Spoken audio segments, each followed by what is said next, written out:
तो हमें क्या करना चाहिए उस पौधे को बचाने के लिए? बकरियों से उसकी सुरक्षा करनी चाहिए। आप सुरक्षा कैसे करोगे उसकी? जाल लगाओगे, कांटे लगाओगे, ईंटें लगाओगे, गमला बनाओगे, आदि आदि प्रकार से उसकी सुरक्षा करोगे आप। और जब वो सुरक्षा आप कर लोगे तो वह उसी सुरक्षा में बड़ा होता रहेगा। अंदर सिंचाई करोगे, जल दोगे, देखभाल करोगे और बड़ा हो जाएगा। धीरे धीरे जब वह ऐसा बड़ा हो जाएगा कि बकरियों का मुख न पहुंचे तो वह जाल से ऊपर निकल जाएगा और फिर शायद बकरी उसे नहीं खा पाएगी। और जब यह बकरी नहीं खा पाएगी ना तो धीरे धीरे उसकी सिंचाई होते हुए, उसकी समस्या, उसको की देखभाल होते होते वो बहुत बड़ा बन जाता है। एक दिन इतना बड़ा वट वृक्ष हो जाता है कि कोई हाथी भी उसे नहीं उखाड़ सकता। बकरियों की तो औकात क्या है, ध्यान रखना है। इसी प्रकार से जब गुरु हमारे इस बीज को हृदय रूपी घर में पहुंचाते हैं, जब वहां अंकुर देना प्रारंभ करता है, ध्यान देना मेरी बात को, जैसे ही अंकुर देना प्रारंभ करता है, ये संसार की जो भेड़ियां है ना, जो बकरियां हैं, ये संसार क्या है? बकरी के रूप में, भेड़ियों के रूप में। यह उस अंकुर देते ही उस पंक्तियों को खाना चाहते हैं। आप कहेंगे कैसे खाना चाहते हैं? जैसे ही गुरुदेव ने मंत्र दिया, हमने तिलक लगाना प्रारंभ किया, चोटी रखना प्रारंभ किया, तो ये संसारी भेड़िए क्या करते हैं? बड़ा भगत बन रहा है? बड़ी चोटी रखाने लगा है आजकल तो। अब देखो तो सही, 16 मुंह से खाए बिलैया तब करने बैठी है? ये समाज जो है हमें निरंतर बुराइयों की ओर घेरते हुए ले जा रहा है। अब उसी अंकुर का उस समय हमें ध्यान रखना है।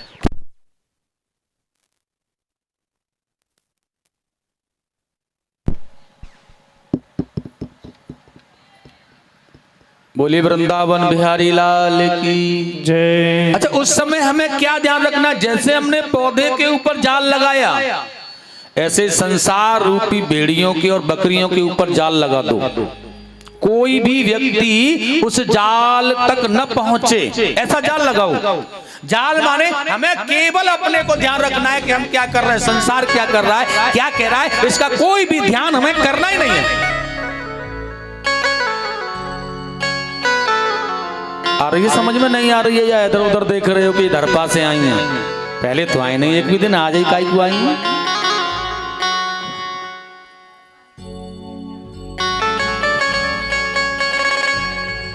अच्छा, तुम यही सोच रही होंगी ना कि ये कहाँ की हैं? बसेंदुआ से तो ना आई गई, तुम्हें पता नहीं था तो अब बगल से ही आई है, कोई बात नहीं, यही रहेंगी, कथा सुनेंगी, इन्हें मत देखो, मैं बता रहा हूं ना उसे देखो। संसार रूपी जाल, संसार रूपी बकरियों के ऊपर जाल लगा दो, और वह जाल है अपने गुरु मंत्र का जाप, उसे करो केवल।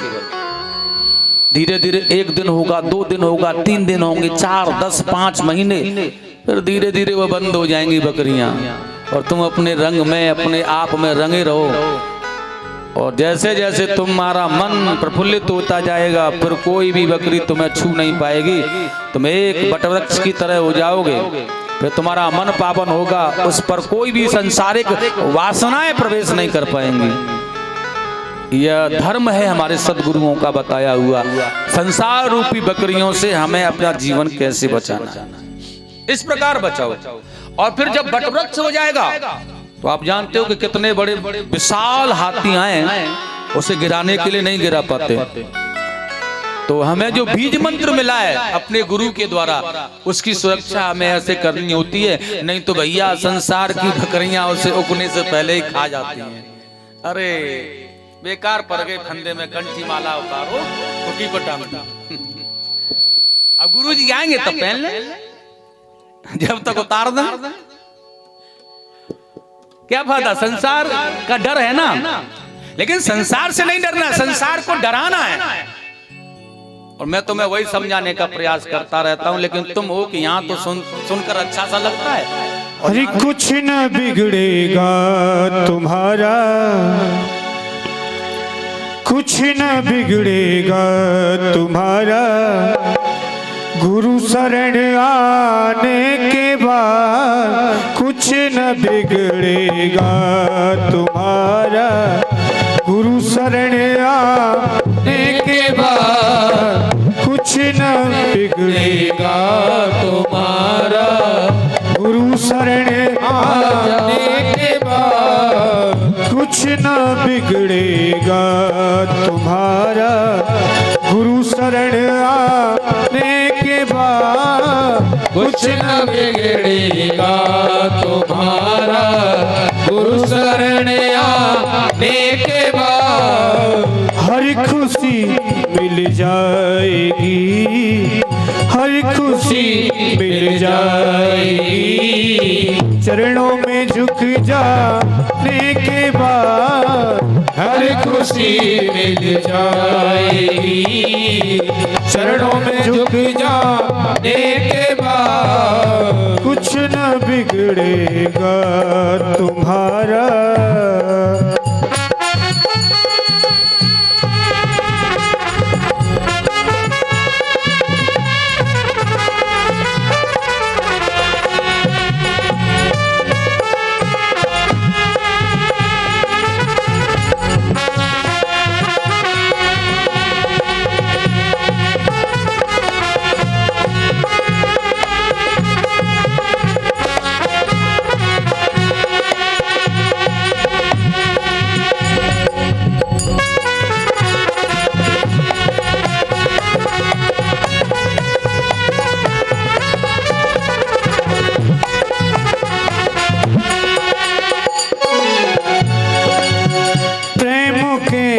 मंजिल की राही कष्ट पाते हैं मगर प्रेम के मंजिल के राही कष्ट पाते हैं मगर प्रेम की मंजिल के राही कष्ट पाते हैं मगर क्योंकि यहाँ समर्पण होगा वहाँ कष्ट जरूर होगा। यहाँ भगवान के प्रति हमारा समर्पण होगा वहाँ कष्ट अवश्य होगा और यहाँ समर्पण नहीं है वहाँ कष्ट नहीं है। प्रेम की मंजिल की राही कष्ट पाते हैं मगर प्रेम के मंजिल के राही कष्ट पाते हैं मगर बीज फलता है सदा बीज फलता है सदा मिट्टी में मिल जाने के बाद बीज फलता है सदा मिट्टी में मिल जाने के बाद कुछ न बिगड़ेगा तुम्हारा हरि शरण आने के बाद कुछ न बिगड़ेगा तुम्हारा हरि शरण आने के बाद कुछ न बिगड़ेगा तुम्हारा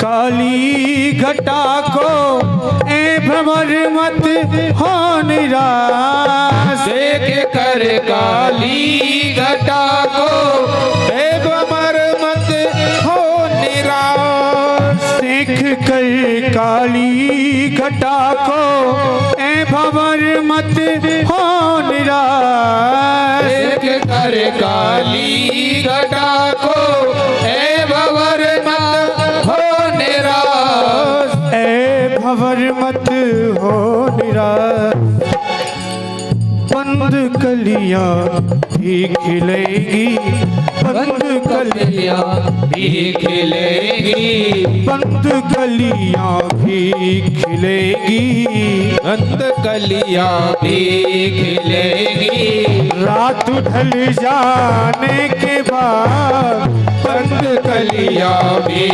खिलेगी रात ढल जाने के बाद बिगड़ेगा तुम्हारा हरि शरण आने के बाद। कुछ न बिगड़ेगा तुम्हारा हरि शरण आने के बाद। कुछ न बिगड़ेगा तुम्हारा।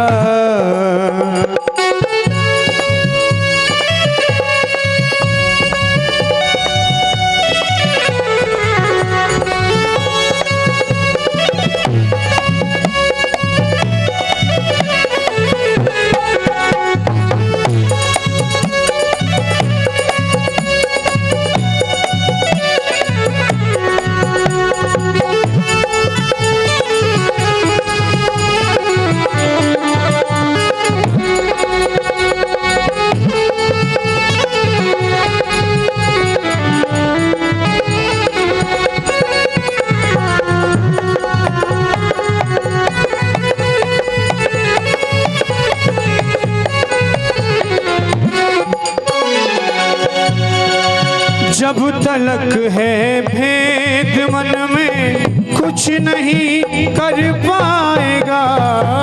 जब तलक है भेद मन में कुछ नहीं कर पाएगा।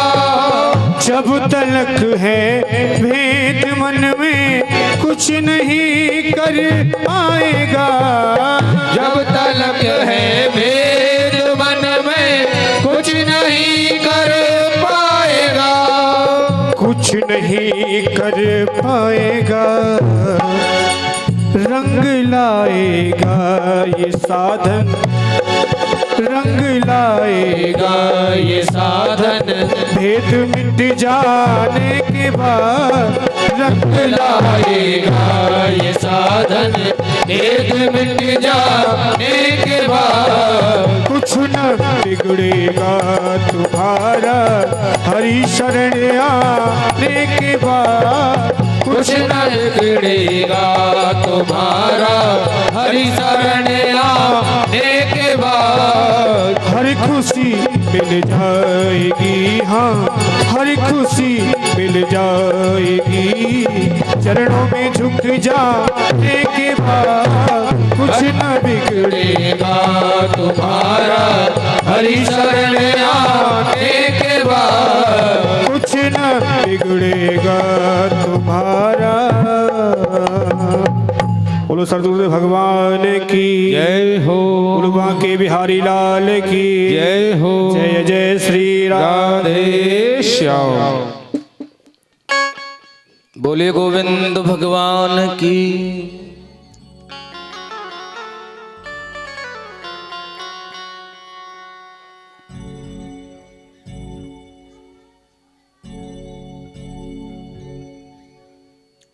जब इस प्रकार का भाव बनता है तो संसार से हम बच जाते हैं। इसलिए जीवन में से अपनाने का भाव और विचार होना चाहिए, तभी कृपा होती है, तभी आनंद आता है।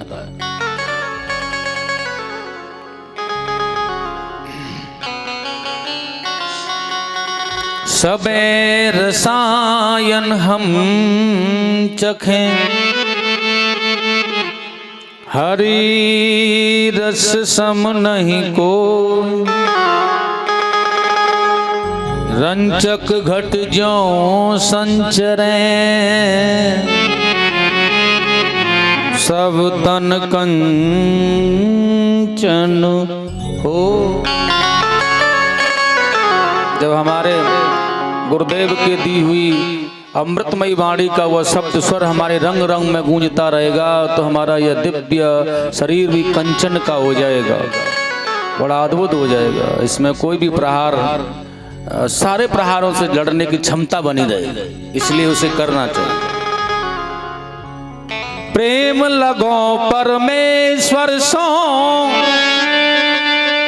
तब भूल गयो सबरो संसारा। ज्यों उन्मत्त फिरे जित ही तित, नैक रहो न शरीर सभारा। नैक अनेक रहो न समीर सभा। इसलिए इसकी चिंता छोड़ो, पहले उसकी चिंता करो। जब उसकी चिंता होगी तो इसकी चिंता हो अपने आप ऑटोमेटिक हो जाएगी। इंटरनेट का जमाना है, ठीक है।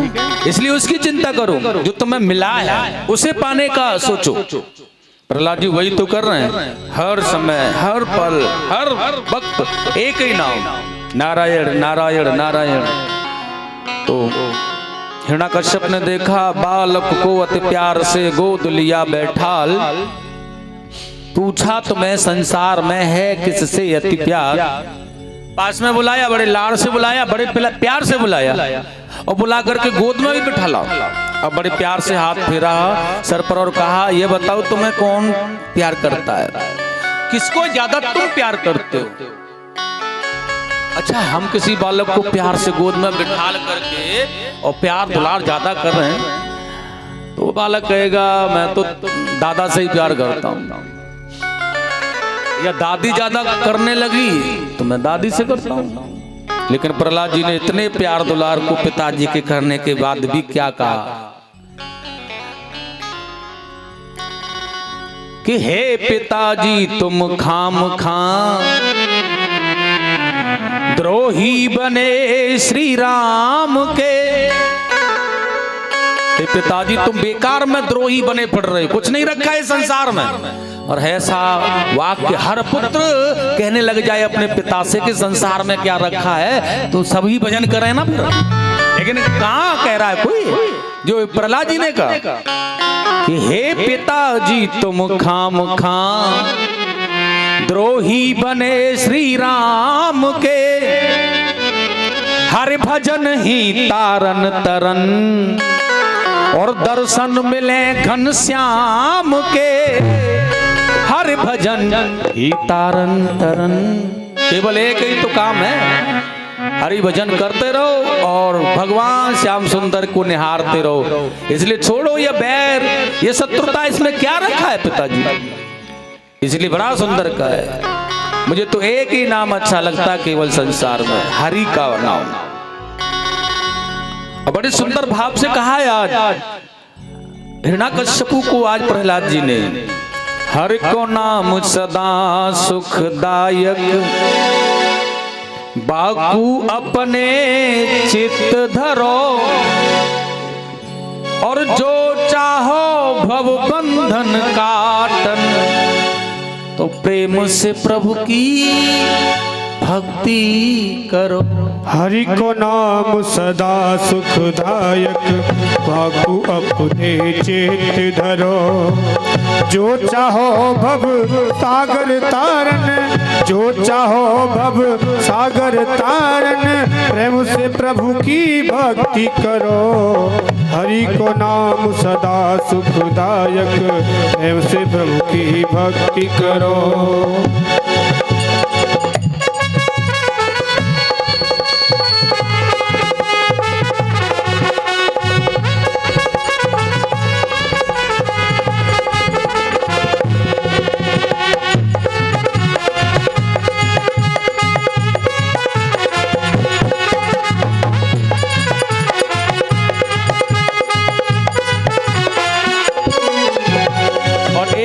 काम है केवल,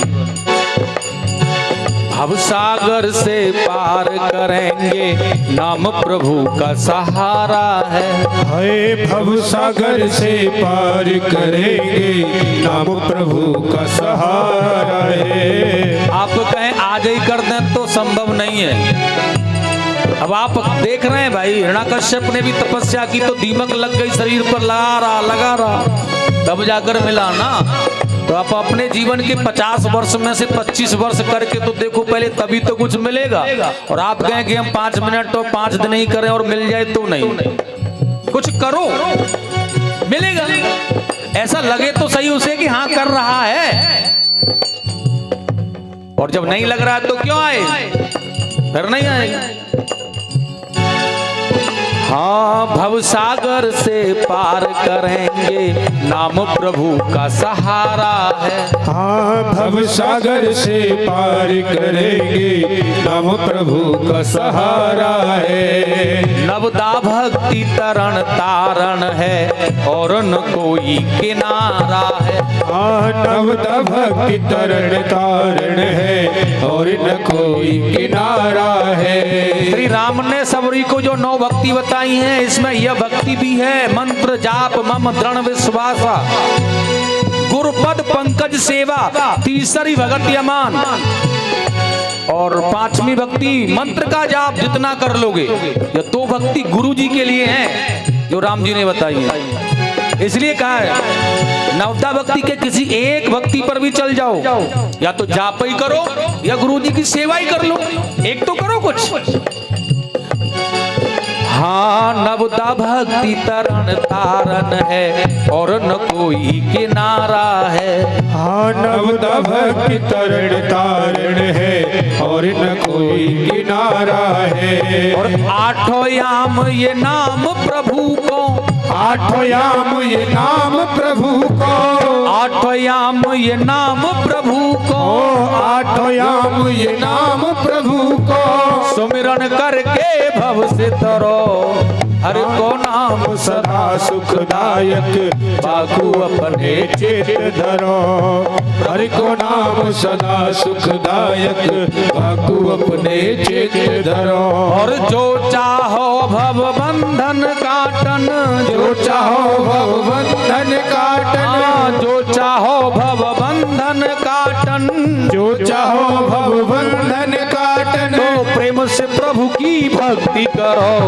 हरि को नाम सदा सुखदायक, बाकू अपने चित धरो। हरि को नाम सदा सुखदायक, बाकू अपने चित धरो। हरि को नाम सदा सुखदायक, बाकू अपने चित्त धरो। हरि को नाम सदा सुखदायक, बाकू अपने चित धरो। यही है केवल एक सार। और प्रभु राम ने जो माता सबरी को नवदा भक्ति का बताया है ना, मार्गदर्शन कितना प्यारा है, उस पर अगर चल जाएं तो कितना आनंद है हमारे जीवन में। अब देखा हिरण्याकश्यपु ने, यह तो बकवास कर रहा है भाई। बताओ हमारे यहाँ होता क्या है, हम चाहते क्या है, ये बिल्कुल विपरीत हो गया। अब वो जान नहीं रहा है कि इस विपरीत होने का एक ही कारण है, नारायण नारायण नारायण। जो तूने माला जपी थी ना नारायण की, वही कारण है इसका। अब उसे क्या पता है हमारा पुत्र होकर के ऐसे कैसे हो गया। गुरुदेव को बुलाया, गुरुकुल में भेज दिया, भाई इसे कुछ पढ़ाओ लिखाओ। ऐसे नहीं समझेगा, अभी छोटा ही तो है। गुरुजी ले गए, पढ़ाने लिखाने का प्रयास किया, लेकिन एक ही जगह मन लगता है बस, नारायण नारायण नारायण। अब गुरुदेव नारद जी ने तो पहले ही दे रखा था ना यह ज्ञान, क्योंकि प्रहलाद जी के कौन गुरु है, नारद, वही नारायण नारायण। गुरुजी ने बहुत प्रयास, बहुत कोशिश की, लेकिन नहीं। कुछ दिन बाद में हिरण्याकश्यपु ने बुलाया पुत्र को, देखें तो सही कितना पढ़ लिया है इसने, कुछ बदला या नहीं। तो कहा बेटा बता कितने पाठ पढ़ के याद किए हैं। तो प्रहलाद जी कह रहे हैं पिताजी मैंने 9 पाठ पढ़ लिए हैं। और 9 पाठ कौन से हैं जीवन के, वह नवदा भक्ति है जो हमारे जीवन में, वही 9 पाठ हैं। अगर हमारे जीवन के वह 9 पाठ पूरे हो जाए ना, पढ़ लेना, हम उन्हें घोट के पी जाएं, तो दुनिया में कुछ पाने की इच्छा ही नहीं। श्रवणम कीर्तनम विष्णोः स्मरणं पाद सेवनम अर्चनम वंदनम दास्यम संख्यमात्म निवेदनम। मैंने गुरुजी, मैंने पिताजी ये घोट करके पी लिया। अब तो वही सत्संग रूपी भाव, नारायण का नाम एकदम से पकड़ा उठा करके फेंक दिया। अरे दुष्ट मम शत्रु के गाता गीत बनाए, काल चढ़ा तेरे शीश पर अब ना कोई उपाय। अब तो केवल एक ही उपाय है, मृत्यु, और इसके अलावा कुछ नहीं है। इसे ले जाओ, मार डालो। जैसे कि स्वयं मृत्यु का दाता बन गया हिरण्यकश्यप। देखिएगा, इसे मारो। और सेवकों ने आदेश का पालन किया, पकड़ करके ले गए, मारने का प्रयास किया, बैठाल करके रंग मारे सर में, मरता ही। उसने आत्मा का बोध कर लिया प्रहलाद ने। और जब हमारी आत्मबुद्धि बोधमय हो जाती है तो यह शरीर किसी भी अस्त्र से कटता नहीं है। किसी भी अस्त्र का, अग्नि का, जल का कोई प्रभाव नहीं होता इस पर। और जल में डुबो दिया तब भी कुछ नहीं हुआ, हाथियों के नीचे डाल दिया तो भी नहीं कुछ हुआ, सर्पों से डसवाया नहीं मरा, जलवाया अग्नि में होलिका को बुलाकर, विनाश ही होता जा रहा है इसका, लेकिन इसका कुछ भी नहीं हो रहा है। सेवकों ने हाथ खड़े कर दिए, हमारे बस में नहीं है, हम कुछ नहीं कर सकते महाराज इसका। हिरण्यकश्यप ने कहा इसे कारागृह में बंद कर दो, भूखा रहेगा तो अपने आप ही मरेगा। कितने दिन रहेगा भूखा व्यक्ति? और देखिएगा कारागृह में बंद कर दिया है ना, तो भगवान ने प्रेरणा कैसे दी है? लक्ष्मी जी को, आप जाकर के मेरा भक्त भूखा है उसे भोजन कराओ। और देखिएगा आज लक्ष्मी जी बड़े प्रेम से भोजन लेकर के आई और प्रहलाद को भोजन करा रही है कयादू बनकर, क्योंकि पुत्र को मां के हाथ से बड़ा आनंद आता है भोजन करने में। यह मां की और पुत्र की एक विशेष प्रेमत्व की बात होती है। लक्ष्मी ने सोचा शायद मैं जाऊं, मुझे जाने न पहचाने न, पता नहीं क्या समझे, करे ना करे, इसलिए कयादू बन करके गई और बड़े प्यार से गोद में बैठाला, पुत्र भूखा है तू और मैंने भी भोजन नहीं किया तो भोजन कर ले। अब माँ बेटे को खिला रही है, बेटा माँ को खिला रहा है। कितना सौभाग्य प्रहलाद जी का कि लक्ष्मी के हाथों से भोजन कर रहा है और वो लक्ष्मी एक भक्त के हाथ से भोजन कर रही है। अद्भुत प्रेरणा।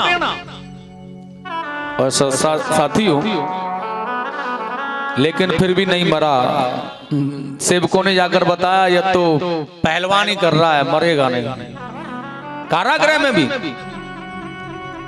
पासनी सुभान के अगाध नीर बोरी राखे, तीर तलवारों से ये मार मार हारे, गिर से गिराए दयो डर पौन नेक यह, तब मत बारे भारे हाथी नीचे डारे, फिर सिर और ले अग्नि माहे जा रे और पीछे भीड़ ये लगाए नाग कारे हैं। भावते के प्रेम में मगन कछु जाने नहीं, ऐसे प्रहलाद पूरे प्रेम मत वाले हैं। प्रेममय। और देखिए केवल प्रेम किससे? परमात्मा से, उनके नाम से, और अपने रंग रंग में समाया हुआ है। बहुत प्रयास किया कैसे भी नहीं मरने में।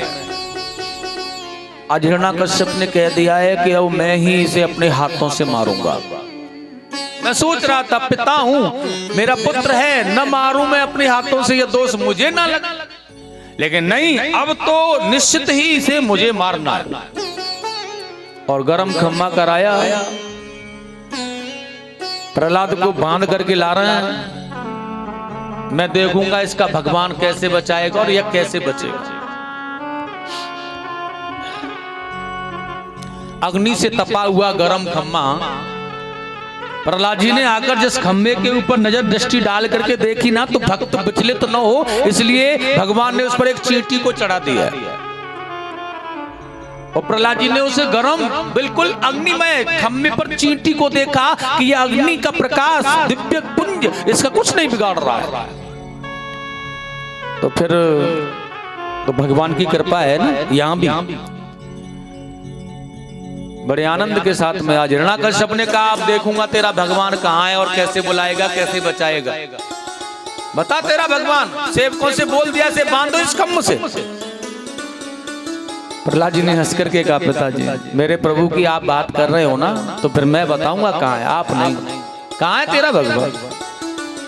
प्रहलाद जी ने कहा पिताजी मुझ में मेरा भगवान है और तुझ में भी भगवान है। तुझ में, मुझ में, खर खम्भ में, खम्मे में भी भगवान है, न होता तो चींटी कैसे ऊपर होती। तुझ में मुझ में खर खम्भ में व्याप रहे जगदीश। वह व्याप्तमान है, जहां भी देखो वहीं दिखेगा, लेकिन मन हो देखने वाला उसे, तभी दिख जाएगा। और छूट करके आ दोनों विशाल बाहों को लेकर के खम्मे से जाकर के प्रहलाद चिपक गया और उसका कुछ नहीं हो रहा, बिल्कुल आनंद मेरे प्रभु है यार। ऐसा लग रहा है अपने भगवान से गले मिल रहा है। और जब कुछ नहीं हुआ तो आज हिरण्याकश्यप एकदम से उठा क्रोध में और खड़ा होकर के एकदम से जोर से प्रहार किया, खम्मा टूट गया। और खम्मा टूटने के बाद वहां से कुछ निकला तो नहीं। हंस करके कह रहा है हिरण्याकश्यप, तेरा भगवान मुझसे डरता है, मेरे सामने आएगा नहीं। और उसने कहा यह भय है से इसलिए नहीं है सामने आ सकता, किसी भी हाल में मुझसे डरता है। भय बस खम्भ में है छिपा, यह कैसा भगवान। यह कोई भगवान है जिसके अंदर भय हो। मैंने कहा भैया भगवान तो केवल भक्त का भय करता है, बाकी किसी अन्य का भय करे ये तो सामर्थ्य ही नहीं है। किसी शक्ति का, किसी बल का भय करे नहीं, केवल भक्त का तो भय होता है भगवान का, अपने भक्त का। उसके लिए तो नाचता है। भगवान कृष्ण ने कहा भक्तों ने वही नाना भांति नचायो। ये मुझे नाना भांति नचाने वाले हैं संसार में तो केवल मेरे अपने भक्त हैं और कोई नहीं, और किसी का सामर्थ्य नहीं जो मुझे नचाए। मैं इनके बल पर नाचता रहता हूँ, कूदता रहता हूँ, जो कराए वही करता हूँ। क्योंकि जब यह मुझे कुछ कराने के लिए कहते हैं तो मैं प्रफुल्लित होकर के करता हूँ, इसलिए भूल जाता हूँ कि क्या करना है। यह कहें कि माखन चुराओ तो चुराता हूँ, यह कहें कि हमारे घर पर आओ तो आता हूँ, यह कहें जो भी करना है, जैसा भी करना करता हूँ। और भैया जब देखा कि भगवान नहीं आ सकता, हिरण्याकश्यप ने जब इस प्रकार कहा तो अपने भक्त की प्रण की रक्षा के लिए भगवान ने एकदम से एक बड़ा अद्भुत रूप धारण किया। स्तंभे समायाम न मृग न मानव। स्तंभ के अंदर से एक व्यक्ति निकला, घोर गर्जना हुई, बिजली सी कड़की आज, और वह व्यक्ति वह परमात्मा खम्मे के मध्य में प्रकट हो गया है। ना तो वह मनुष्य है और ना मानव और ना पशु है, दोनों का मिश्रित रूप है। गर्दन तक तो वह शरीर है मानव का, और यहां से ऊपर है ना वह है सिंह का। स्तंभे समायाम न मृग न मानव। स्तंभ के अंदर से निकलने वाला ना तो मानव है ना पशु है कोई, दोनों का मिश्रित रूप है। और हिरण्याकश्यप भी जान गया इसे देखते कि बिल्कुल मुझे ही मारने आया है, आभास हो गया, लेकिन फिर भी युद्ध करने लगा। और देखिएगा युद्ध करते करते आज भगवान ने देखा है संध्या प्रहर होने के लिए आ रहा है। देवता देख रहे हैं प्रभु गड़बड़ ना हो जाए कहीं, या निकल गया तो फिर नहीं मरेगा। तुरंत भगवान ने पकड़ा और देहली पर लाकर के अपने जंगा पर डाल करके आज उसे सीख दे रहे हैं, अब बता क्या करूं तेरा। हिरण्याकश्यप ने कहा आप मुझे मार ही नहीं सकते हो, करोगे क्या? भगवान ने कहा नहीं भाई आज तो मारूंगा, बिल्कुल निश्चित है यह, आज नहीं छोड़ सकता। हिरण्याकश्यप ने कहा नहीं मार सकते आप मुझे। भगवान ने कहा क्यों? क्योंकि मैंने ब्रह्मा जी से वरदान पाया। भगवान ने कहा चल तेरे वरदान को ही देखें, बता क्या पाया है तूने। उन्होंने कहा कि सृष्टि का कोई भी जीव मुझे नहीं मारेगा। भगवान ने सारा करके कहा ऐसा जीव ब्रह्मा ने कभी बनाया है मेरे जैसा? मैं ब्रह्मा को बनाता हूं, ब्रह्मा मुझे बना नहीं सकता है। मैंने ब्रह्मा को बनाया यह सत्य, लेकिन ब्रह्मा मुझे बनाए यह संभव नहीं है।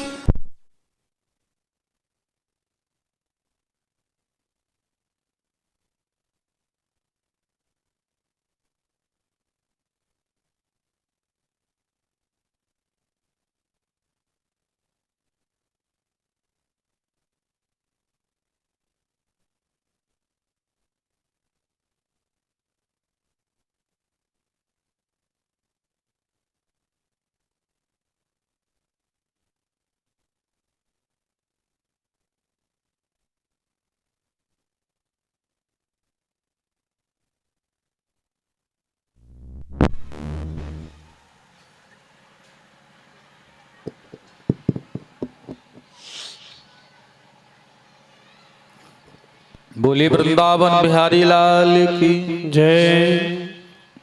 हिरण्यकश्यपु ने कहा फिर भी नहीं मार पाओगे, न दिन में न रात्रि में, न ऊपर न नीचे, न बाहर न भीतर। भगवान ने कहा न दिन है न रात्रि से संध्या कहते हैं, न ऊपर न नीचे, मैंने अपनी जंगा पर डाल रखा, तो जमीन पर नहीं है, न आकाश में, न बाहर न भीतर। यह देहली का भाग है, घर का न अंदर न बाहर। हम घर में अंदर चले जाएं तो कहेंगे कहां पर है, अंदर है। बाहर आ जाए घर के तो कहां हो जाएंगे, बाहर हो जाएंगे कि नहीं? और उसने कहा था ना बाहर ना भीतर। और देहली पर हम खड़े हो जाएं तो क्या कहेगा व्यक्ति, हम देहली पर हैं। ये देहली का भाग है भाई, ना तो बाहर का होता ना अंदर को। हिरण्यकश्यपु ने कहा ठीक है, 12 महीनों में से कोई महीना मुझे नहीं मार सकता। भगवान ने कहा तेरे लिए तो शोधा है यह हमने, पुरुषोत्तम मास। महीने 12 ही होते हैं, लेकिन खास करके तेरे लिए तो बनाया गया है यह अधिक मास का महीना। पापियों का विनाश और पापों का विनाश होता है इसमें। इस महीने में जितना दान पुण्य तर्पण कथा यज्ञ अनुष्ठान जप तप तीर्थ यज्ञ आदि करेंगे हम, उतना ही पुण्य ज्यादा होता है, बढ़कर के 100 गुना पुण्य, और उतने ही 100 गुना पाप जीवन के नष्ट होते हैं। पापों को नष्ट करना।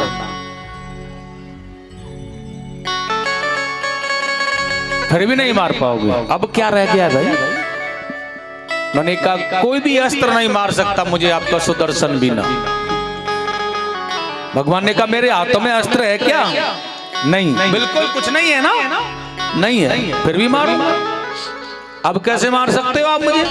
भगवान ने अपने विशाल नखों को बढ़ाया और उसके छाती में गाड़ दिया, और छाती में गाड़ करके खींच दिया है, आंतों को निकाल करके उसके ही गले में लटका दिया। गोविंदाय नमो।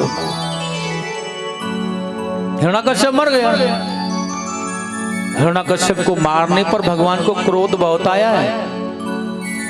स्वामी सुखदेव जी ने कहा बहुत प्रयास किया, देवताओं ने क्रोध शांत हो जाए, लेकिन नहीं हो पा रहा है। माता लक्ष्मी को भी भेजा है, वो भी डर के भाग गई, कोई भी नहीं कर पाया उनके क्रोध को शांत। लेकिन तभी केवल प्रहलाद ने बहुत सुंदर इनकी स्तुति की है आज, बहुत सुंदर स्तुति। और प्रहलाद जी की स्तुति के साथ है आज जब नन्हा सा बालक आरती लेकर के दिव्य फूलों से सजोयित करके भगवान के सामने प्रत्यक्ष करके खड़ा हो गया, निडर, न कोई देवता न कोई दैत्य, ऐसा लग रहा है कि विकराल और विशाल स्वरूप है, इसके सामने कोई भी नहीं आ सकता। लेकिन वह निडर होकर के प्रहलाद पहुंच गया, और बिल्कुल निडर व्यक्ति को देखा मन बड़ा प्रसन्न, और भगवान को मनाने लगा, हे आदरणीय, हे गोविंद, हे परमात्मा, हे जगन्नाथ, हे विष्णु, हे नारायण, हे भगवान, आपकी अनंत लीलाएं, अनंत कोटि अवतार, अनंत नामों से आप जाने जाते हो। ये आपका नरसिंह अवतार हुआ है, इसलिए हे नरसिंह भगवान, शत्रुओं का मर्दन करने वाला आपका यह रूप है, इसलिए मैं आपके चरणों में कोटि कोटि वंदन करता हूँ। भगवान ने नन्हे से बालक प्रहलाद को उठाया, बड़ा दुलार किया, सिंहासन पर पहुंच करके जाकर के बिठाला, गोद में ले लिया, और दोनों हाथ बड़े प्यार से फेरने लगे, और बड़े प्यार बड़ा दुलार करने लगे। अब प्रहलाद जी से कहा तू मांग, मुझसे क्या मांगना चाहता? मैंने बहुत कष्ट दिया है तुझे, आने में देर करता रहा, बहुत कष्ट पर कष्ट तुझे देता रहा, इसलिए तू अब मैं प्रसन्न हूं, मांग, क्या मांगना चाहता है? प्रहलाद जी ने कहा मांगेंगे तो बाद में, लेकिन पहले एक बात बताओ। भगवान ने कहा बताओ। मांगेगा बाद में, बात पहले पूछ रहा है, बड़ा चालाक है ये तो। क्या बात है भाई? ये बताओ, तुमने मेरे पिताजी को मारा है ना? भगवान ने कहा क्यों मारा? भगवान ने कहा मारना पड़ा। अरे क्यों? मेरे पिताजी को मारा आपने, क्यों मारा है? क्या आप उन्हें समझा नहीं सकते थे? अब बालक तो बालक है, और छोटा बालक जिस प्रकार से कहता है वही प्रहलाद जी ने क्या डाला। आप उन्हें समझा सकते थे कि नहीं? बताओ, हमारे पिताजी को मार डाला। अब आपने हमारे पिताजी को मारा है तो इसका मतलब है आपसे हमारी शत्रुता होनी चाहिए। भगवान कहने लगे बाप रे, ये क्या कह रहा है? बताओ, शत्रुता ये मुझसे करेगा, मैं कैसे रहूंगा इसके बगैर? भगवान ने कहा नहीं। तो आपने फिर हमारे पिताजी को समझाया क्यों नहीं है, बताओ? भगवान ने कहा मैंने समझाया लेकिन वो समझा नहीं। प्रहलाद ने कहा कब समझाया? भगवान ने कहा उस समय समझाया जिस समय वो तुझे मार रहा था, और सामर्थ्यवान होने के बाद भी वो तेरा कुछ नहीं कर पाया। ना तो जल में डुबा पाया, ना अग्नि से जला पाया, ना अस्त्र का कोई प्रहार कर पाया। उस समय मैं तेरे पास था, यही समझाने का प्रयास कर रहा था कि जब मेरा नाम जिसकी जिह्वा पर होता है कोई उसका बाल बांका नहीं कर सकता, इसलिए तू सुधर जा। कारागृह में जब बंद कर दिया ना तुझे प्रहलाद, तो मैंने उसे समझाने का प्रयत्न किया कि तू कितने भी कारागृह बना ले, लेकिन जब मैं अपने भक्त को सुरक्षित रखना चाहता हूं तो तेरे कारागार कुछ नहीं कर सकते। मैंने समझाया, मैंने खम्मे से निकल करके नरसिंह रूप लिया कि दुनिया में तूने वरदान पा रखा हो लेकिन फिर भी मैं तुझे मार सकता हूं। देख मैं आया हूं तुझे मारने, अभी भी समझ जा। लेकिन नहीं समझा। तेरे अनेक प्रकार से साथ रह करके मैंने उसे समझाने का प्रहलाद प्रयास किया। गरम खम्मे में आकर के जब तूने मुझे पकड़ा तब मैंने उसे समझाने का प्रयास किया। जो लहूलुहान अग्निमय खम्मा तूने तैयार किया है, इस प्रहलाद का एक चींटी का कुछ नहीं बिगाड़ पा रहा है, तू क्या कर सकेगा इसका? मैंने उसे बहुत प्रयत्न किए समझाने के पुत्र, लेकिन वो माना ही नहीं। और जब वो नहीं माना तो फिर मैंने अंत में, मैं नहीं चाहता किसी को मारना, मैं सबके लिए एक सम रहता हूं और सबको समझाने का प्रयास करता हूं पुत्र, लेकिन कदापि जब मेरे हाथ से निकल जाता है फिर मुझे उसका वध करना पड़ता है। इसलिए मैंने तेरे पिता का वध किया। अब मैं तेरा दोषी हूं, तू मुझे दंड दे सकता है, दे। प्रहलाद जी ने कहा ठीक है, कोई बात नहीं। अब बताओ क्या कह रहे थे आप? भगवान ने कहा तुझे वरदान कोई मांगना हो तो मांग। प्रहलाद जी ने कहा कुछ दे सकते हैं आप? भगवान ने कहा हाँ अवश्य। प्रहलाद जी ने कहा तुम्हारे पास कुछ है देने के लिए? भगवान ने कहा सब हमारा ही तो है। प्रहलाद जी ने कहा तो एक बात बताओ, कभी किसी को आपने अपनी गोद में बिठाला है क्या? भगवान ने कहा गोद में तो नहीं बिठाला भाई। नहीं, कोई भक्त हो आपने गोद में बैठाल करके उसके ऊपर हाथ फेरा हो। अच्छा एक भक्त छोड़ो, चंद्रमा सूर्य इंद्र आदि कोई देवता नहीं। आप देखो जरा, मैं आपकी गोद में ही तो बैठा हूं ना। भगवान ने कहा हाँ वो तो है। और आपके दोनों हाथ कहां रखे हैं? मेरे सर पर। भगवान ने कहा फिर इससे क्या हो गया? प्रहलाद जी ने कहा भगवान आप जब वरदान देते हो ना तो मुझे पता है, मुझे नारद जी ने बता दिया है, जब भगवान किसी को वरदान देते हैं तो एक हाथ ऐसे उठा करके कहते हैं तथास्तु, जा तूने जो मांगा है वही मिलेगा, बाकी और कुछ नहीं। वो एक हाथ नीचे रहता है, उसमें ही होता है सब कुछ, दूसरे वाले में। बाकी एक हाथ से जो दिया है ना वही जो मांगा वही मिला, उसके बाद सर्वस्व उनके दूसरे हाथ में रह जाता है। अब ये दोनों ही हाथ जब मेरे सर पर हैं तो ना तो देने वाला और ना रखने वाला, ना तो रख पाया और देने वाला दे दिया और रखने वाले ने भी दे दिया। बड़ी कृपा होती है जब कभी दोनों हाथ ऐसे उठ जाएं किसी महापुरुष के, अन्यथा उठते नहीं है। ऐसे ही उठेगा एक हाथ। कभी कभी कोई ऐसा भाव बन जाए दोनों हाथ ऐसे उठ जाएं तो यह मानो हमारा जीवन का कल्याण हो गया। और वही प्रहलाद जी कह रहे हैं अब तुम्हारे पास रहा ही नहीं है कुछ, मतलब वर्षों की पूंजी आपको समर्पित कर दी उस व्यक्ति ने, दोनों हाथ उठा दिए तो ऐसा मान लो अपने वर्षों की पूंजी। और ऐसे वो प्रहलाद जी कह रहे हैं कि सर्वस्व तुम्हारा है ना वो मेरा है, अब आपका अधिकार ही नहीं, अब क्या देंगे आप? भगवान ने कहा बहुत चालाक है, बिना मांगे ही सब अपना बना ले, बिना मांगे। अब मना, अच्छा कोई मना कर सकता है कि तेरा नहीं है? इस प्रकार का व्यवहार कोई बालक करे पिता से या बाबा से या माँ से किसी से तो वह यह कह सकता नहीं नहीं तेरा कैसे हो सकता है? आखिरकार हाँ तेरा ही तो सब है। प्रहलाद जी ने बिना मांगे ही सब कुछ पा लिया है। बुद्धि और विवेक इतनी चतुर है इनकी, ये विवेकशील भी हैं और बहुत सुंदर चतुर में गणेश जी की तरह बुद्धिमान है। बुद्धि में वरदान मांगा नहीं, मैं भगवान से क्या मांगा, और छोड़ा भी कुछ नहीं उनके पास, सब मेरा है वह तुम्हारा, तुम्हारा है वह मेरा। भगवान ने कहा ठीक है भैया, रहा ही नहीं कुछ पास में तो करें क्या, आज्ञा तो हम चलें। नहीं नहीं ऐसे नहीं, तो फिर क्या करना है, हमें वह रूप देखना है जो शंख चक्र गदा नारायण का जो रूप है वह दिखाओ। भगवान ने नरसिंह से नारायण रूप में अवतरित होकर के दिव्य रूप को दिखाया। तुरंत माता लक्ष्मी जी आ गई, यही मुझे अच्छा लगता है। और बड़ी सुंदर भाव से दर्शन किया और बैकुंठ के लिए चले गए। बोलेंगे लक्ष्मी रमण भगवान की जय, आनंद कंद भगवान की जय। जय जय श्री राधे श्याम, जय जय श्री राधे श्याम। ध्यान रखना, इसलिए प्रहलाद मय होकर के काम करोगे तो आपके साथ भी ऐसा हो सकता है जैसे प्रहलाद के साथ।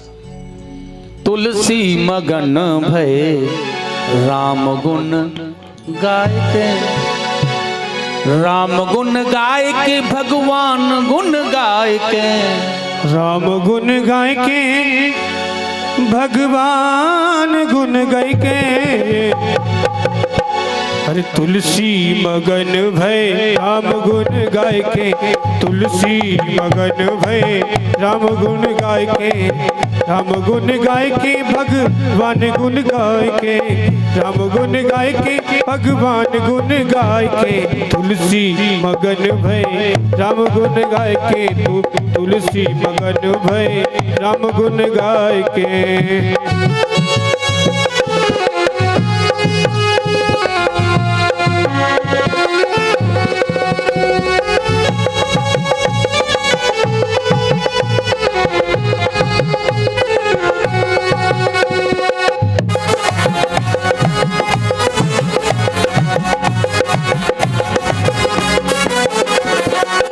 नक ताली बजाते हो, नेक तो मन है ले, बाकी तो हमें पता है कि खराब टेम्पो में धक्का तुम लगा ही रहे हो। जब कभी यात्रा में जाएं, टेम्पू हो या गाड़ी हो या बस हो खराब हो जाए और ड्राइवर कहे ना भैया धक्का मारी हूँ, उस समय स्थिति होती है ना बिल्कुल ऐसी बनी भैया हमारी आज, बिल्कुल मौन से चुप से जन जाने क्या हो रहा है। अरे ताली बजाओ, जोर से गाओ साथ में। बाबा तुलसी की बात जानते हो? तुलसी बाबा को सब कौन कौन जानता है? हाथ ऊपर करो। तुलसी जी को आप नहीं जानते? तुलसी को जानते हो ना? रामायण जिन्होंने लिखी तुलसी बाबा। अच्छा ये तुलसी जी ना पत्नी से इतना प्रेम करते थे कि वो जब मायके चली गई ना तो पीछे से चले गए, तूफान आया, नावुक नहीं थी, मरे हुए व्यक्ति पर ही बैठ के चले गए, पार हो गए, यही नाव है। और सुनो अब ऊपर कैसे गेट बंद है, घर वाले गेट नहीं खोल रहा, आंधी तूफान, और वहां छत पर चढ़ने के लिए क्या देखा, एक सर्प लटक रहा था। उन्होंने कहा मुझे लगता है मेरी पत्नी ने रस्सी डाल दी है ऊपर खींचने के लिए, और उसी सर्प को पकड़ के चढ़ गए। ऐसे तुलसी जी जब राम नाम मिला तो क्या हुआ, पत्नी ने कहा बावले हो गए हो, इतना ध्यान परमात्मा में लगा लेते तो वह मिल जाते। अरे यहाँ आए हो मेरे 6 मास के शरीर को पाने के लिए, इसमें क्या है? तुलसी जी को वैराग्य हो गया उसी पल, और सब छोड़ करके चल दिए और राम नाम की लट लग गई। ऐसे लगा हुआ राम नाम गाय के सिया राम नाम गाय के, राम नाम गाय के सिया राम नाम गाय के, राम नाम गाय के हाँ राम नाम गाय के, राम नाम गाय के सिया राम नाम गाय के। तुलसी तुलसी मगन भय राम गुण गाय के, तुलसी मगन भय राम गुण गाय के, तुलसी मगन भय राम गुण गाय। ऐसे ही मगन हो जोर से ताली बजा करके।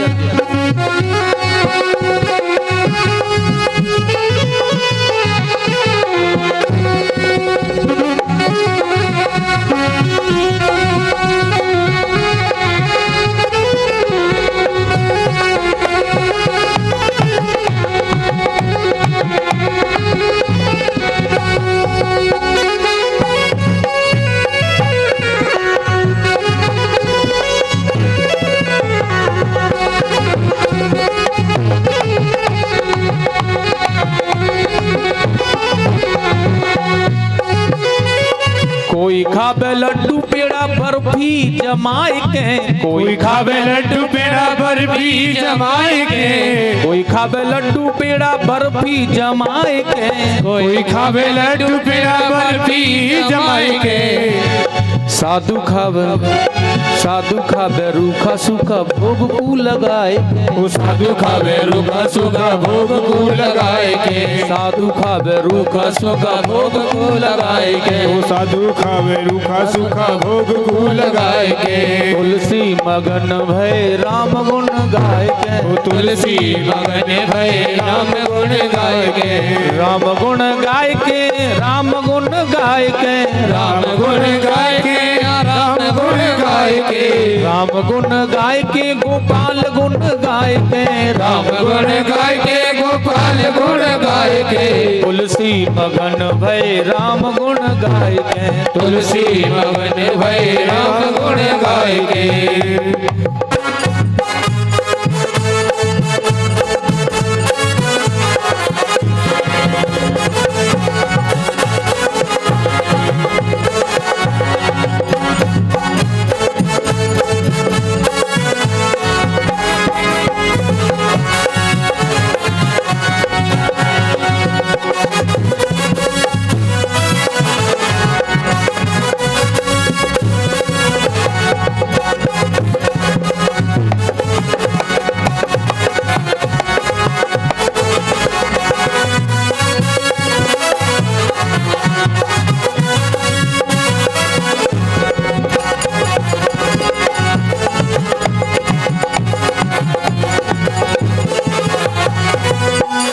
कोई और साल दुसाला रेशमी बुनाई के, कोई ओढ़े साल दुसाला रेशमी बुनाई के, कोई ओढ़े साल दुसाला रेशमी बुनाई के, कोई ओढ़े साल दुसाला रेशमी बुनाई के। लेकिन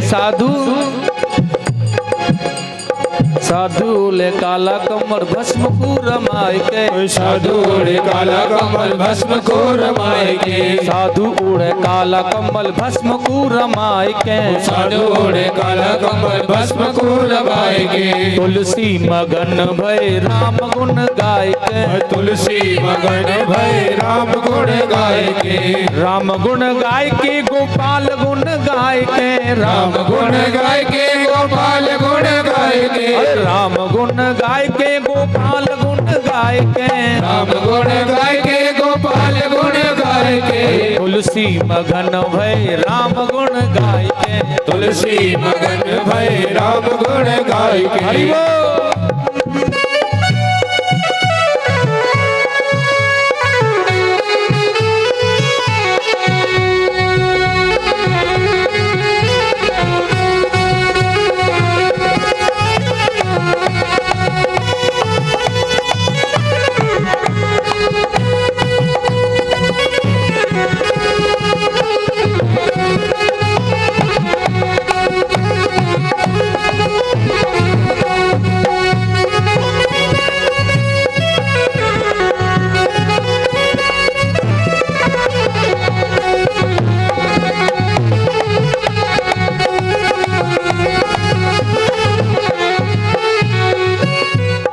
कोई पाले कुटुंब कबीला मन माया फैलाए के, कोई पाले कुटुंब कबीला मन माया फैलाए के, कोई पाले कुटुंब कबीला मन माया फैलाए के, कोई पाले कुटुंब कबीला मन माया फैलाए के। लेकिन हर साधु फिर प्रभु की माला ध्यान को लगाए के, साधु फिर प्रभु की माला ध्यान को लगाए के, साधु फिर प्रभु की माला ध्यान को लगाए के। तुलसी मगन भय राम गुण गाय के, तुलसी मगन भय राम गुण गाय के, तुलसी मगन भय राम गुण गाय के, तुलसी मगन भय राम गुण गाय के, राम गुण गाय के, गोपाल गुण गाय के, राम गुण गाय के, गोपाल गुण गाय के, राम गुण गाय के, गोपाल गुण गाय के, राम गुण गाय के, गोपाल गुण गाय के। तुलसी मगन भय राम गुण गाय के, तुलसी मगन भय राम गुण गाय के, तुलसी मगन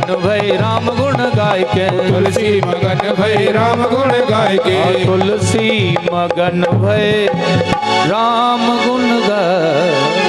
श्री राधे। और ये कुछ दानदाताओं के नाम हैं जो इस प्रकार हैं। 100 रुपए ऋतिक पूजा धरपा निवासी, 50 रुपए गुप्त दान, 51 रुपए मनोहर लाल सनौप रतन सिंह, 100 रुपए ओमपाल सिंह, 100 रुपए श्रीमान सत्यवीर सिंह के पोते निगम जानस और गर्भ, 500 रुपए श्रीमान जवाहर सिंह के नाती नातिन गौरी गुनगुन और माधव, 1100 रुपए श्रीमान चौधरी ओमवीर सिंह के पोते चौधरी धैर्य कुमार, 1100 रुपए आज दिए, 1100 रुपए कल दिए थे और 1100 रुपए परसों दिए थे, रोज दे रहे हैं भैया 1100 रुपया, जोरदार ताली बजाओ उनके लिए। 501 रुपए दीपक और आंशु कथा में दान कर रहे हैं, सभी भक्तों के लिए जोरदार ताली से स्वागत करेंगे। बोलिए गोविंद भगवान की जय, बोली वृंदावन बिहारी लाल की जय। इस प्रकार से आज प्रहलाद जी को राज्य मिला, पिताजी की बात उन्होंने अच्छी प्रकार से देख रेख की, बहुत अच्छा समय, बड़े आनंद से नए नए बाबड़े ऋषि मुनियों की कुटियाएं, यज्ञशालाएं, हवन आदि कार्यों को उन्होंने प्रारंभ कराया और भगवान की पीड़ा से यह चलता रहा। उसके बाद सुखदेव जी ने कहा है राजा परीक्षित को, राजन यह संसार का जीव है ना, थोड़ा सा बल मिलने के बाद में अहम दिखाने लगता है। हमें इस बात का ध्यान रखना चाहिए, हम बलशाली और पैसे वाले और धनवान हो गए हैं, अच्छी बात है, होना चाहिए भाई, धनवान होंगे पैसे वाले होंगे तो कली काल का समय है, कथाएं यज्ञ अनुष्ठान इसमें लक्ष्मी का आदान प्रदान होता है तो ये करा पाए। अच्छा पैसे वाले बनो, धनवान बनो तो ऐसे बनो कि जिसमें लक्ष्मी जी का जो आदान प्रदान हो रहा है ना, ये यज्ञ अनुष्ठान और धर्म कर्म के लिए हो, और अपने घर के लिए पैसे वाले बने रहें तो उससे क्या फायदा है, वो तो वहीं रह जाएगा, तुम्हारे जाने के बाद वहीं रह जाएगा कि नहीं रह जाएगा। अलमारी में गाड़ के रख दो, दीवार में चिन्हवा दो, हो सकता है पता ही ना चले, तुम्हारा बेटा उसे बेच कर चला जाए और पाने वाला कोई और हो, ऐसा होता है, देखा है। किसी ने मकान खरीदा, उसमें मिला खजाना, अब था किसके, पूर्वज का, मिला किसे। तो ऐसा कमाया हुआ जो धन होता है ना, मत रखा कर, तुम अगर ऐसा करती हो तो मत करना, बेकार चला जाता है, किसी के पल्ले नहीं रहता। मैंने देखा है 1-1 रुपया पहले, आज तो पक्के मकान हैं तो उनमें रख देती हैं अलमारियां, तिजोरियां ऐसी गुप्त होती हैं दीवारों में। पहले तो भैया मिट्टी की जो होती थी ना वो दीवार तो वह चौड़ी बहुत होती थी, उसमें नीचे गाड़ देती थी, बड़ी बूढ़ी ना चूल्हे के नीचे, बरोसी के नीचे, और छप्पर होते थे, जानते छप्पर, झोंपड़ियां, उनमें लगा देते। किसी ने आग दे दिया करके, सीताराम, छप्पर भी जल गया और वो भी चला गया, जो भी है।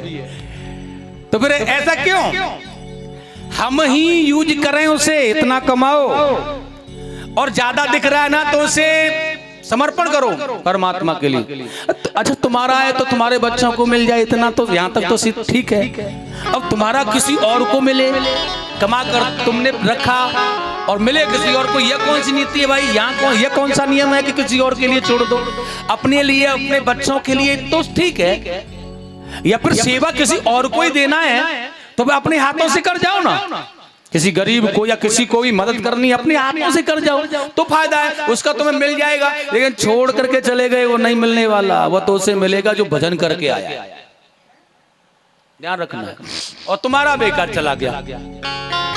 इसलिए अगर लग रहा है कि धन ज्यादा है, अपने जीवन के पर्याप्त व्यवस्था से थोड़ा ज्यादा है, तो अवश्य जीवन में सत्कर्म करना ही चाहिए। मैं नहीं कह रहा हूं कि ब्यास जी कथा करते हैं गुरुजी तो इसलिए कि मेरी कथा होती रहे इसलिए कह रहे हैं, नहीं, इसलिए नहीं कह रहा हूं, यह शास्त्र कह रहा है, यह लिखा हुआ है शास्त्र में। अपने जीवन, और यह भी तो कह रहे हैं कि अपने जीवन की कमाई से और अपने जीवन की पूर्ति से, वैसे तो यह सत्य है कि अपने जीवन की कमाई का 10वां भाग, चाहे 100 रुपए कमा रहे हो, इससे कोई मतलब नहीं, 10वां तो देना ही है परमात्मा के लिए। मतलब अतिथि के लिए, गुरु के लिए और सेवा के लिए, धर्म के लिए, यज्ञ के लिए 10 महाभाग, 100 में से 10 रुपए तो अलग रखना ही चाहिए। यह है सत्य। तो चाहे तुम कुछ भी हो, लेकिन नहीं कर पाते। 100 से 10 इतना 10%। ब्याज तो 2% मिलती है, 10% देते हैं हमें, नहीं दे पाए। तो फिर एक काम कर लो, ब्याज जितनी लेते हो ना 2%, उतने 2% तो कर दिया करो। अपनी कमाई का 2% भाग भगवान को अर्पण करो भाई। इससे मन शुद्ध होगा, पवित्रता आएगी। इससे मतलब नहीं है कि तुम कर्जे में कितने में हो। तुमने जितना जीवन में कमाया, तुम्हारा भाग्य, तुम्हारा कर्म है, उसका 10वां भाग अलग रखो। हो सकता है तुम्हारे कर्ज को चुकाने में भी काम आ जाए कभी, लेकिन रखो जरूर। तुम गरीब कितने हो इससे भी मतलब नहीं है, भोजन कितने वक्त कर रहे हो इससे भी मतलब नहीं है, 10वां भाग अलग रखना है, उससे कोई मतलब नहीं है। लेकिन उसका कभी कभी इस्तेमाल हो जाता है हमारी कठिनाइयों में। अगर रखा है तो भगवान से मांग लो। इसलिए कहते हैं महापुरुष लोगों का कहना है, एक अकाउंट होना चाहिए परमात्मा के नाम का, जिसमें 10वां भाग जमा होता रहे। तो कभी कभी वो हमारी आपत्ति में भी काम आ जाए, और कभी कभी उसमें से हम, अच्छा हमारे लिए अलग से रखा हुआ है तो उसमें से निकालने में परेशानी भी नहीं होगी। अपना रखा है उसमें से निकालने में दिक्कत होती है, यह नहीं जाना चाहिए। और अलग रख दिया है, मन अलग कर रहा है उसे अपने सिस्टम से, उसे हम मान ही नहीं बैठे अपना, तो उसमें से कर भी सकते हैं, तो कोई बुराई भी नहीं है और मन भी नहीं घबराएगा। तो यह करके चलना चाहिए। 10% वैसे तुम्हारा ही है, कोई और नहीं ले जाएगा उससे, तुम्हारे हाथ से जाएगा जहां भी जाएगा और तुम्हें ही मिलेगा। आप कहेंगे 10वां% भाग निकाल दें, निकालते जाएं तो ले कौन जाएगा? नहीं, तुम ही करोगे। तीर्थ जा रहे हो उसमें से ही लो, अलग से नहीं। वही तुम्हारा जो 10वां भाग है, तीर्थ में कहीं दान करना है तो उसी में से ले जाओ। रामायण कथा करानी है, भागवत करानी है तो उसी में से करो, सब उसमें से ही चलेगा। और कभी कभी किसी गरीब को, किसी कन्या का विवाह भी कर में देना दान तो भी दे दो, वो भी सत्कर्म है, उसमें से दे दो। अब कितनी बड़ी बात है, अलग से देना पड़ता है ना। अब कन्या को किसी के विवाह का निमंत्रण आया तो उसमें तो देते ही हो ना, तो अलग पूंजी में से जाता है। और फिर मन में कभी कभी ये भी, अरे ये कार्ड और आ गया, इसमें और 1100 रुपए चाहिए। और जब अलग से होगा तो फिर तो सीधा वहां से जाएगा। अब फिर हमारी जेब से थोड़ी जा रहा है, ये तो भगवान जी की जेब से जा रहा है। ये खूब काम बना, मतलब परमात्मा के अकाउंट में से जा रहा है कन्यादान। इतनी बड़ी सरल बात है, लेकिन फिर करोगे नहीं, फिर भी नहीं करोगे, कितना भी समझा लो। करना तो जहां सीखा ही नहीं है, करेंगे नहीं। अच्छा लग रहा है लेकिन बता रहे हैं तो, लेकिन अच्छा लग रहा है करेंगे बिल्कुल नहीं, यह सौगंध है। तो इसलिए यह देख करके भी चलो कि भाई हम पैसे वाले, तो कोई गरीब व्यक्ति को हमसे कष्ट तो नहीं हो रहा है। हम पैसे वाले हो गए, धनवान हो गए, या बल की शक्ति हो गई है, तो यह जरूर सोचो कि हमारे द्वारा किसी, ऐसा मत सोच लो कि हम सोचे ही ना, भूल ही जाएं कि हमारे द्वारा किस किस को कष्ट हो रहा है। यह सोच के चलो कि कष्ट तो नहीं हो रहा, हमारे पैसे से, हमारे धन से, हमारे बल से कोई दब तो नहीं रहा, यह धन ये गलत प्रयोग से तो नहीं आ रहा हमारे पास। यह सोचना अति आवश्यक है। अगर ऐसा नहीं सोचोगे ना तो फिर क्या होगा? ऐसा नहीं सोचा था किसने? एक त्रिकूट पर्वत पर बलवान हाथी रहता था, उसने नहीं सोचा बल के विशाल बलशाली, सौंदर्यता, रूपवान, गुणवान, बलशाली, इसलिए 50 पत्नियां थी उसकी, 150।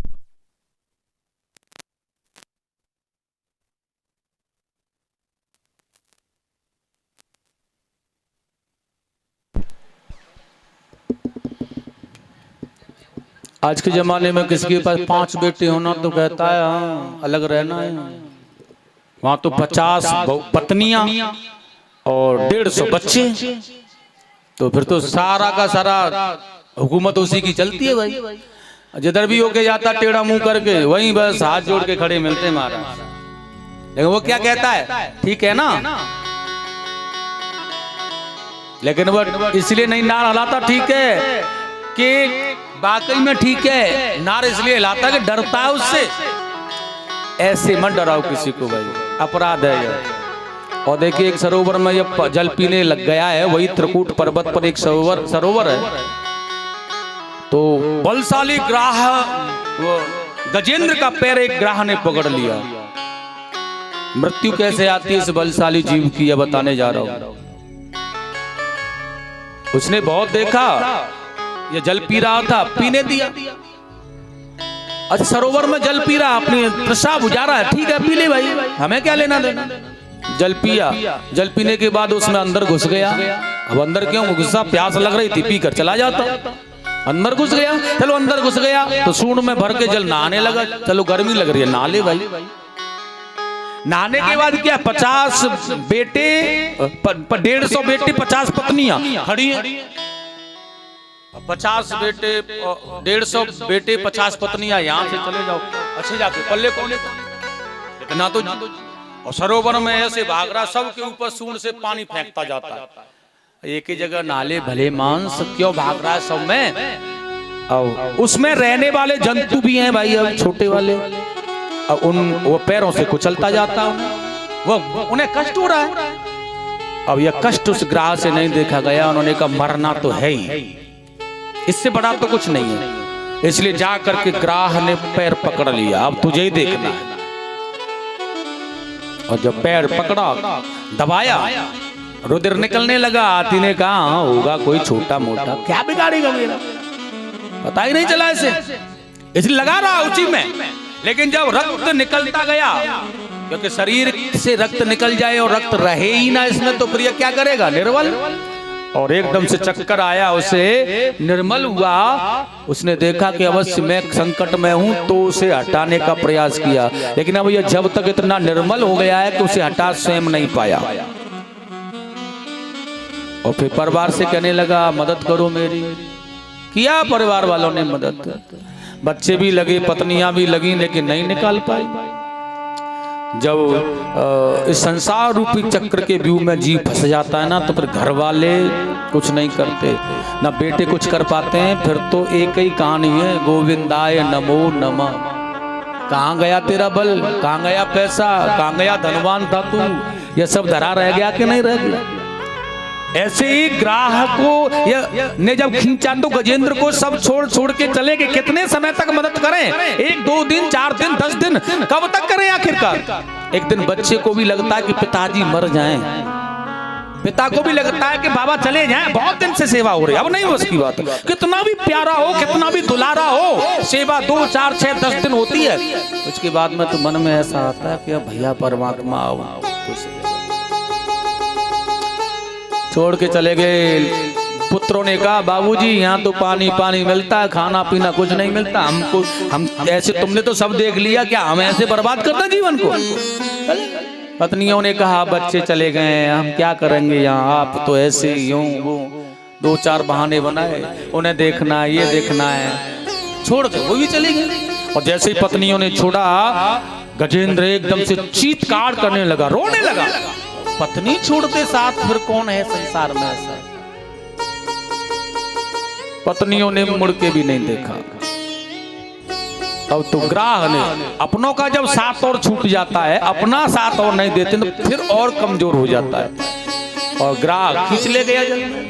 अब उसे ध्यान आया कि भगवान होता है कोई, अब नाम पता कुछ ठिकाना पता नहीं है कि होता कौन है, कहाँ कैसे भजे, जानता ही नहीं। अब एक ही बात याद हो गई, संसार को चलाने वाला प्रकाशमान परमात्मा सत्य कहीं होता हो तो मुझे बचाओ, और कुछ नहीं कहा, जानता ही नहीं है नाम किसी का। उन्होंने कहा भाई अब सभी ब्रह्मा शंकर इंद्र दुर्गा आदि सभी हैं। उन्होंने कहा नाम ही नहीं दे रहा, क्यों, कोई नहीं जाता। लेकिन नारायण ने सोचा, कितने सरल हैं, ये मेरा नाम ले रहा है, क्योंकि वो कहते अनंत नाम मेरे तो अनेक, किसी भी रूप से कह दो वही नाम है मेरा। और तुरंत गरुड़ को लेकर के चले गए।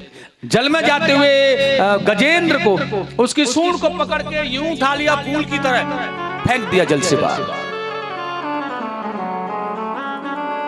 150 बच्चे और 50 पत्नियां जिस काम को नहीं कर पाई थी ना, फूल की तरह भगवान ने ऐसे कर दिया, उसे बाहर डाल दिया। ग्राह का उद्धार किया सुदर्शन से, गजेंद्र का उद्धार किया, दोनों को मुक्त किया। तो इसका हमें ध्यान रख करके चलना चाहिए। देखिए जंगल में रहने वाले उस गजेंद्र को अहम जागा, विनाश हुआ। हमारे अंदर अहम पैसे बलशाली बनो, कोई बात नहीं है, धनवान बनो, पैसे वाले बनो, सबका सदुपयोग करो, लेकिन तो आनंद आएगा। क्योंकि जगत में कोई भी अमर नहीं है, या कोई नहीं रह के जाएगा, सबे जाना है, मैं आप सब जाएंगे। और देखिएगा उसके बाद सुखदेव जी स्वामी से राजा परीक्षित ने प्रश्न किया, गुरुदेव मुझे यह बताओ भगवान ने यह मोहिनी अवतार कैसे लिया, राजा बलि पर कैसे कृपा की पावन भगवान के रूप में। अब मुझे बताने की कृपा करें कि कच्छप रूप धारण करके मंदराचल को कैसे उठाया। क्या वो परमात्मा, वह अविनाशी, वह भगवान एक कच्छप भी बन सकता है? सुखदेव जी ने हंस करके कहा, राजन एक बार की बात थी, दुर्वासा ऋषि आ रहे थे पूजा करके भगवान की, तो उन्हें एक दिव्य माला उन्होंने दी थी, अर्पण की थी, और उसी माला को उन्होंने हाथ में ले रखा था। या दिव्य भगवान के इसी चरणों का प्रसाद है, तो मैं इसे ऐसे व्यक्ति को दूं जो कि आनंदमय हो, उसे यश कीर्ति प्रभाव मिले। अब देव राजेंद्र आ रहे थे तो उनके गले में जय माला डाल दी। देवताओं के राजा हैं, इन्हें यश धन वृद्धि आदि होगी तो अच्छा रहेगा, मैं क्या करूंगा। लेकिन देव राजेंद्र ने वह माला अपने गले में से निकाली, हाथी के गले में डाल। हाथी ने कहा, स्वामी ही जब स्वीकार नहीं कर रहा है तो मैं क्या करूं। उसे निकाला, नीचे डाल दिया, पैर से कुचल दिया। दुर्वासा ऋषि ने देखा, मेरे प्रभु का इतना बड़ा अपमान किया है तूने, मूर्ख, तुझे अहंकार हो गया है, इसलिए मैं तुझे श्राप देता हूं कि तुम लक्ष्मी और ऐश्वर्य विहीन हो जाओ। श्राप लगा दुर्वासा ऋषि का, तो बेचारे लक्ष्मीहीन शक्तिहीन हो गए ये देवता लोग। उसी समय राज्य चला करता था राजा बलि का, यह प्रहलाद जी के नाती थे राजा बलि, और उन्हें जैसे ही पता चला ना, एकदम से जाकर के स्वर्ग पर चढ़ाई कर दी। देवता देख करके भाग गए, स्वर्ग के अधिपति बन गए। और वही देखेगा देवता भगवान नारायण के पास में गए कि आप कोई युक्ति बताओ कि हम क्या करें, अब कैसे हमारा धन से वैभव संपदा यह सब मिलेगी, श्राप से कैसे मुक्ति मिलेगी। तो भगवान ने उन्हें सागर मंथन करने के लिए राय दी, अमृत पाने के लिए। और देवताओं को यह बताया भी है, भैया तुम लोग जाकर के दैत्यों से मित्रता कर लो, और फिर क्योंकि दैत्य और देवताओं की शक्ति मिलकर ही सागर मंथन कर सकती है, इसलिए मित्रता आवश्यक है। मंथन मित्रता के द्वारा ही हो सकता है, अगर मित्रता नहीं होगी तो मंथन नहीं होगा। इन दोनों ने मित्रता की, मंथन के लिए मंदराचल को उखाड़ा और समुद्र में डाला, पाशुक सर्प को रज्जु बना करके लाए। और देखिएगा जब मंथन प्रारंभ हुआ तो हजारों हाथों को लेकर के देवताओं की तरफ और दैत्यों की तरफ भगवान लगे। आज घनघोर रूप से मंथन प्रारंभ हुआ, और जैसे ही मंथन प्रारंभ हुआ तो बहुत भारी होने के कारण समुद्र में यह मंदराचल जाने लगा। लेकिन तभी भगवान देवताओं का कल्याण करने के लिए कच्छप रूप लेकर के आए, कछुए का रूप अपनी पीठ पर धारण किया इस मंदराचल। उस समय भगवान को हल्का सा आनंद महसूस हुआ था जीवन में।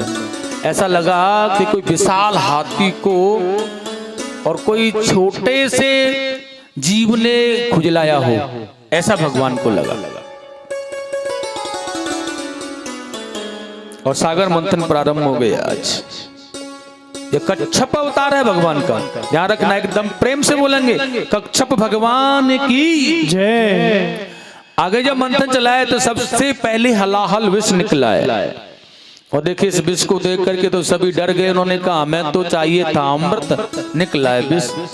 देखिए यहाँ हमारी जो भावना बनती है ना, ऐसे देवताओं की भी, हर किसी को पहले ही चाहिए सब कुछ, लेकिन अमृत पहले ही मिल जाए संभव नहीं है। ऐसे ही हम चाहते हैं, ऐसे देवताओं ने चाहा, अब विष निकला है, चाहना तो अमृत था ना।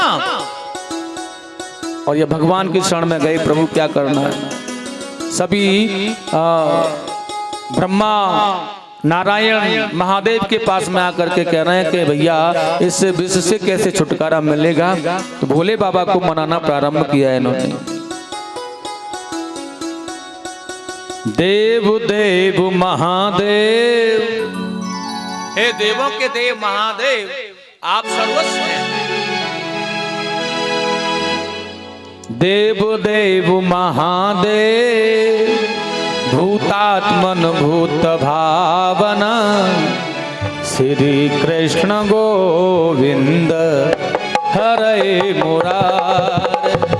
श्री कृष्ण गोविंद हरे मुरारे, श्री कृष्ण गोविंद हरे मुरारे। हे नाथ नारायण वासुदेवा, हे नाथ नारायण वासुदेवा। त्राहिन शरणापन्ना स्त्रलोकदहनाद विशाल, श्री कृष्ण गोविंद हरे मुरारे। श्री कृष्ण गोविंद हरे मुरारे, श्री कृष्ण गोविंद हरे मुरारे। हे नाथ नारायण वासुदेवा, हे नाथ नारायण। सब बोलिए प्रेम से वासुदेवा। ओ गोविंद जय जय, गोपाल जय जय। हाँ गोविंद जय जय, गोपाल जय जय। राधा रमण हरि गोविंद जय जय, गोविंद जय जय, गोपाल जय जय। राधा रमण हरि गोविंद जय जय, राधा रमण हरि गोविंद जय। श्री राधे। और ये 100 रुपये श्रीमान सुरेंद्र चौधरी के पोते ऋषभ कथा में दान कर रहे हैं। भगवान इनकी सही मनोकामना पूर्ण करे। भोले बाबा ने को जब मनाया तो उन्होंने कहा क्या करना है। भगवान जब विष, महादेव ने विष का पान किया और कंठ में धारण कर लिया, जिससे उनका कंठ नीला पड़ गया है। और 100 रुपये बिट्टू और किट्टू और मिंटी कथा में दान कर रहे हैं। भगवान इनकी सही मनोकामना पूर्ण करे। 100 रुपये मिंटू और अच्छा किट्टू। वृंदावन बिहारी लाल की जय। जोर से बोलो, वृंदावन बिहारी लाल की। नेको जोर से, वृंदावन बिहारी लाल की। बोल बंसी बारे की जय। जी जयकारो इनके काज दौज जा रही का।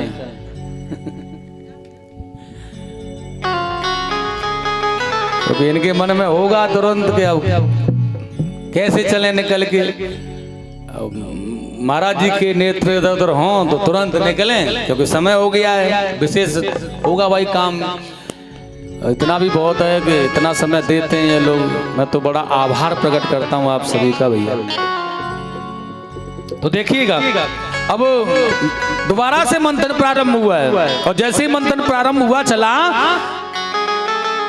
तो कामधेनु गाय निकली, जिसे अग्निहोत्र मुनि ले गए। उच्चश्रवा नाम का अश्व निकला जो दैत्यों को दिया गया। कौस्तुभ मणि निकली जो भगवान विष्णु को दी। और उसके बाद में ऐरावत हाथी कल्प वृक्ष अप्सराएं निकली जो देवताओं को दे दी गई।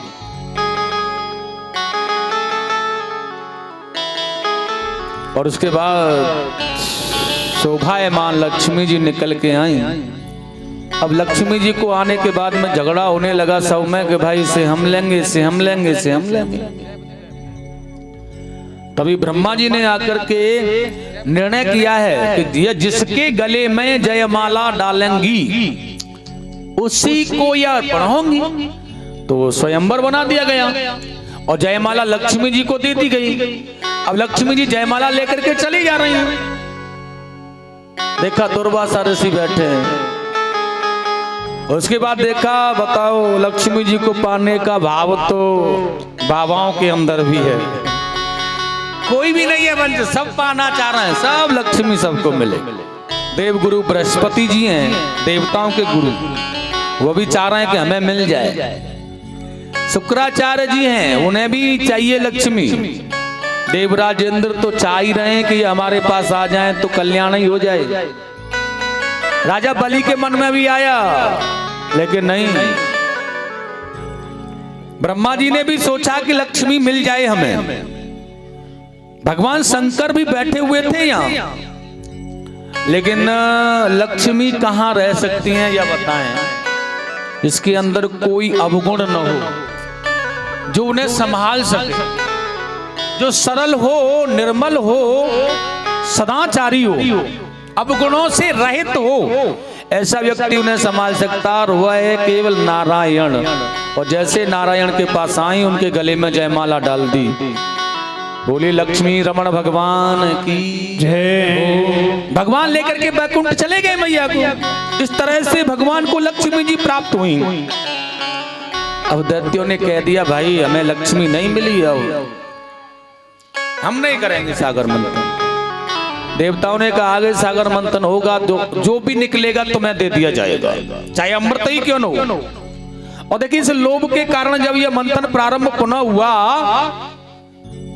तो उसके बाद में तो मदरा निकली और बाणुरी कन्या निकली। देखिए, ये दोनों ही दैत्यों को दे दी गई हैं। उसके बाद ध्वज चंद्र निकले, बाल चंद्र कहते हैं जिन्हें, भगवान भोलेनाथ को दे दिए गए। उसके बाद धन्वंतरी भगवान अमृत का घड़ा लेकर के आए, तो देखिएगा एकदम से दैत्यों ने भाग करके उस घड़े को उनसे छुड़ा लिया। स्वामी सुखदेव जी ने कहा, राजा परीक्षित, ये जब देवताओं से वह घड़ा लेकर के दैत्य भागने लगे, तो देवताओं के मन में शंका हो गई, कहीं ऐसा न हो कि यही अमृत को ले ले। और अमृत देवताओं के लिए है, दैत्यों के लिए नहीं। तो ये भगवान की शरण में गए, प्रभु अब क्या करना है, तुमने कहा वह तो हमने किया, लेकिन अब अमृत फिर भी नहीं मिला। भगवान ने कहा, मैंने कहा वह तुमने किया, अब तुमसे जो नहीं हुआ उसे मैं करूंगा। मैंने जो कहा तुमने किया, लेकिन अब तुमसे जो नहीं हुआ उसे मैं करूंगा। भगवान कहते हैं, मैं जो कह रहा हूं उसे कर लो, उसके बाद भी तुमसे कुछ नहीं हो रहा है तो फिर मैं करूंगा। और देखिए, आज मोहिनी रूप धारण किया भगवान ने। अच्छा, क्यों रखा, क्या मतलब था उनका? क्योंकि देवताओं ने भगवान की आज्ञा का पालन किया और उन पर संकट आया तो भगवान ने मोहिनी रूप बना लिया। जगत संसार को मोहित करने वाला ऐसा कोई भी व्यक्ति नहीं है कि उस मोहिनी रूपी वासना से मुक्त न हुआ हो।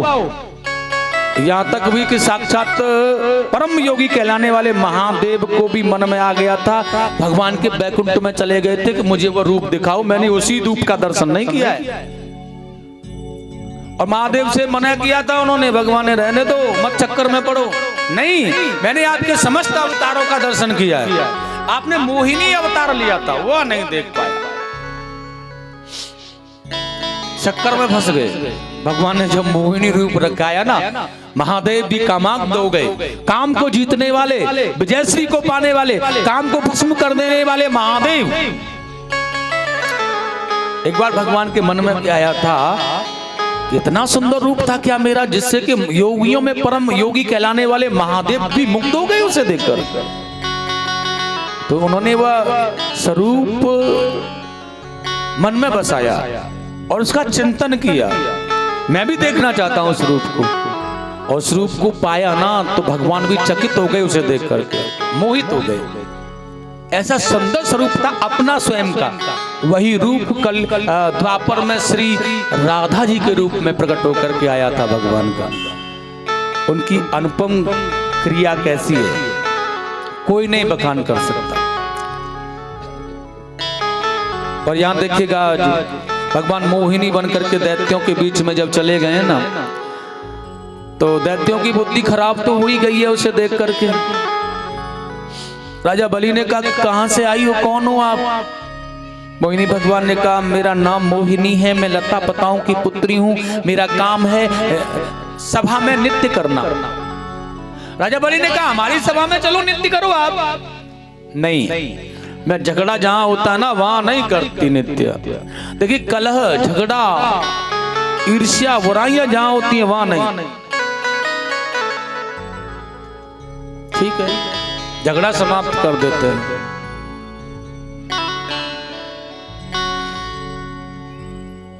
ये झगड़ा अमृत के लिए हो रहा है, अमृत आप ले लो, बराबर बराबर बांट दो, झगड़ा समाप्त हो जाएगा। मोहिनी भगवान ने अमृत ले लिया, एक पंक्ति में दैत्य एक पंक्ति में देवताओं को बिठा लिया और राजा बलि से कहा भैया ये जो अमृत है ना महाराज यह जम गया है, गाढ़ा वाला नीचे है पतला वाला ऊपर है, ये बताओ तुम कौन सा वाला पियोगे, गाढ़ा या पतला। मोहिनी भगवान ने एक बात और कह दी है, पतला पियोगे कम दिनों के लिए अमर रहोगे, गाढ़ा पियोगे ज्यादा दिनों तक अमर रहोगे। अब बुद्धि कैसी खराब हो रही है इनकी, अमृत भी कोई गाढ़ा पतला होता है क्या? लेकिन विवेक नष्ट हो गया था, और जब विवेक नष्ट हो गया तो नहीं सोच पाए, कह दिया कि देवताओं को पिला दो पतला वाला, ऊपर से गाढ़ा वाला हम पिएंगे। जैसे कभी कभी किसी के घर छाछ मांगने कोई जाए, छाछ चलाने के बाद धर दी जाती है ना, तो वह नीचे गाड़ी गाड़ी ऊपर पतली पतली। समझदार व्यक्ति तो उसे चला करके देता है, और जो समझदार नहीं है ना वो तो ऊपर से ही पलट देगा, या ऊपर से पतली पतली चली जाए, गाड़ी रह जाएगी हमारे लिए। देवताओं ने अमृत पी लिया। एक सर्वांगु नाम का दैत्य था जो कि पतला और गाढ़ा दोनों को पीना चाहता है। देवताओं के बीच में बैठ गया, सूर्य चंद्रमा के बीच में। पंक्ति न भेदन करने के कारण भगवान ने उसे भी अमृत पिला दिया। और साथियों अब तो देवताओं ने खड़े होकर के कहा, जब ये अमृत पी चुका था कि प्रभु आपने दैत्य को अमृत पिला दिया है, तभी भगवान ने सुदर्शन से उसके गर्दन को काट दिया। अब वो अमृत पी चुका था इसलिए ना तो मरा, अब एक से दो हो गए, अभी तो एक ही था अब दो हो गए, दो रूपों में हो गए। देवताओं से पूछा अब और टुकड़े करूं इनके, नहीं बस इतने ही बहुत है, मरेगा तो है नहीं, टुकड़े होते जाएंगे क्या फायदा। और साथियों यहाँ देवासुर संग्राम हुआ है, भीषण युद्ध हुआ देवता और दैत्यों का। बड़े बड़े देवता बड़े बड़े लोगों ने इसमें भाग लिया है, लेकिन फिर भी देवताओं ने भीषण युद्ध करते हुए राजा बलि को मार दिया और दैत्यों को परास्त कर दिया, और अपने सिंहासन पर जाकर आरूढ़ होकर के उत्सव मनाने लगे ये लोग। लेकिन वही शुक्राचार्य जी ने संजीवनी विद्या के द्वारा आज पुनः जीवित कर लिया है अपने शिष्य राजा बलि को, और उससे देखिएगा एक विश्वजीत नामक यज्ञ कराया है। सारे विश्व को जीत ले ऐसा यज्ञ। देखिए कितना बड़ा सामर्थ्य होता है यज्ञों में। आप कहेंगे कि यज्ञ करने से लाभ क्या है? हवन में जो यहाँ यज्ञ हो रहा है इससे लाभ ही नहीं होता कुछ। उन्होंने कहा लाभ नहीं, इसे श्रद्धा से करो तो कुछ भी हो सकता है जी। विश्वजीत नामक यज्ञ किया, सारे विश्व को जीत सकते हो यज्ञ के माध्यम से। पुत्र की प्राप्ति हो सकती है पुत्रेष्ठ यज्ञ से, दुनिया का सम्राट बन सकते हो अश्वमेध यज्ञ से। करो तो सही। और देखिएगा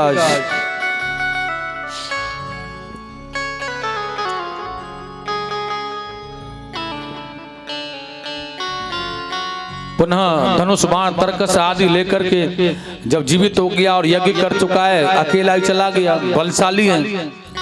देवताओं को जाकर के ललकार दिया, पहले सेना के सहित आया तो भी भाग गए, अकेला आया अमृत पी लिया तब भी भागने लगे। यही विवेक की कमी होती है। और आधिपत्य हो गया स्वर्ग पर। देवता भगवान के पास आए, अब क्या करें प्रभु? भगवान ने कहा भैया राजा बलि धर्मात्मा राजा है, क्योंकि गुरुदेव ने संकल्प करा लिया उससे 100 अश्वमेध यज्ञ करने का। अब यज्ञ करता किसी व्यक्ति को भगवान आकर के मार है, यह तो संभव नहीं है भाई। इसलिए भगवान तो नहीं मार। उन्होंने कहा यह यज्ञ करने वाला है, उस यज्ञ में भी ब्राह्मणों को, साधुओं को, अतिथियों की सेवा बहुत कर रहा है, ऐसी व्यक्ति का वध कैसे हो सकता है? भगवान ने कहा उसका वध नहीं किया जाएगा। इसलिए अब तुम जाकर के कंदराओं में भजन करो देवताओं, मैं विचार करूंगा कि मुझे करना क्या है। इसलिए आज देवता कंदराओं में भजन करने लगे हैं। बहुत समय 99 यज्ञ पूरा कर चुका है, यह एक यज्ञ बाकी रह गया। और उसकी पूर्णता तैयारी चल रही है। उसी समय बना है, बहुत वर्षों के बाद तब से ध्यान छूटा, तब से जागे कश्यप ऋषि और आज अब की बार अपनी पत्नी अदिति के आश्रम पर पहुंचे। और देखिए जब अदिति के आश्रम पर पहुंचे ना तो माता अदिति ने अपने पति से प्रार्थना की है कि मेरे पुत्रों पर अत्याचार हो रहा है, इसलिए आप मेरे पुत्रों पर हुए अत्याचारों के लिए मुझे कोई भी कठिन उपाय बताओ, मैं उसे करूंगी, लेकिन मैं अपने पुत्रों पर अत्याचार सहन नहीं कर सकता। साथियों आज प्रियो व्रत बताया है, एक व्रत बताया कश्यप जी ने अपनी पत्नी को, इस व्रत को करो आप, और यह व्रत केवल दूध ही पीकर करना है, भगवान का निरंतर ध्यान करते हुए करना है। और देखिए माता अदिति ने इस व्रत को पूर्ण किया है तो भगवान ने आकर के ने दर्शन दिया है, माँ साक्षात मैं ही तुम्हारे गर्भ में आकर के तुम्हारे पुत्रों का संकट निवारण करूंगा। और देखिएगा आज बहुत सुंदर बात बताई है, भगवान का प्राकट्य का समय आ गया है, भादों का महीना, द्वादशी तिथि है, बहुत सुंदर महोत्सव चल रहा है, अभिजित मुहूर्त है, श्रवण नक्षत्र है और बड़े आनंद के साथ वामन भगवान के रूप में प्रकट होकर के माता अदिति के यहाँ भगवान नारायण पधार गए। प्रेम से बोलेंगे वामन भगवान की जय। इन देवताओं ने यहाँ आकर के इनका जाति कर्म संस्कार किया है। सूर्य ने उन्हें गायत्री मंत्र दिया, बृहस्पति जी ने जनेऊ, कश्यप जी ने मेखला, पृथ्वी ने मृग चर्म, चंद्रमा ने दंड, अदिति ने कोपीन, देवताओं ने छत्र दिया, ब्रह्मा ने कमंडल दिया और सप्तऋषियों ने कुश और सरस्वती ने रुद्राक्ष की माला, कुबेर ने भिक्षा पात्र और अन्नपूर्णा ने भिक्षा डाली। जाति कर्म संस्कार पूर्ण होने के बाद में इशारा कर दिया जाओ, वामन भगवान जा रहे हैं।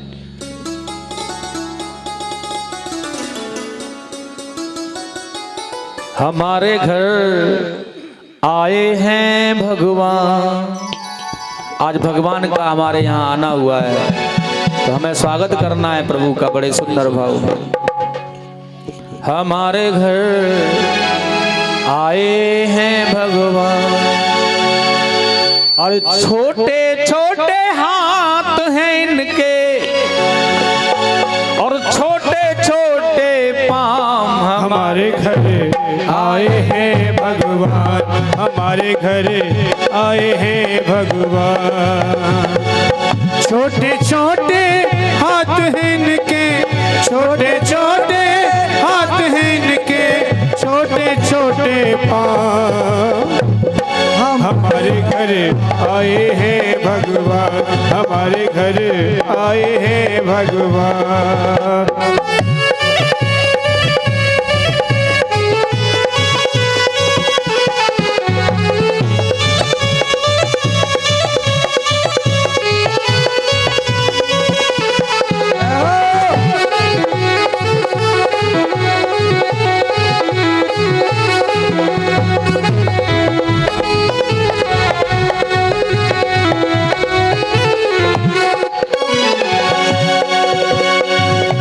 हमारे घर आए हैं भगवान, हमारे घर आए हैं भगवान, हमारे घर आए हैं भगवान।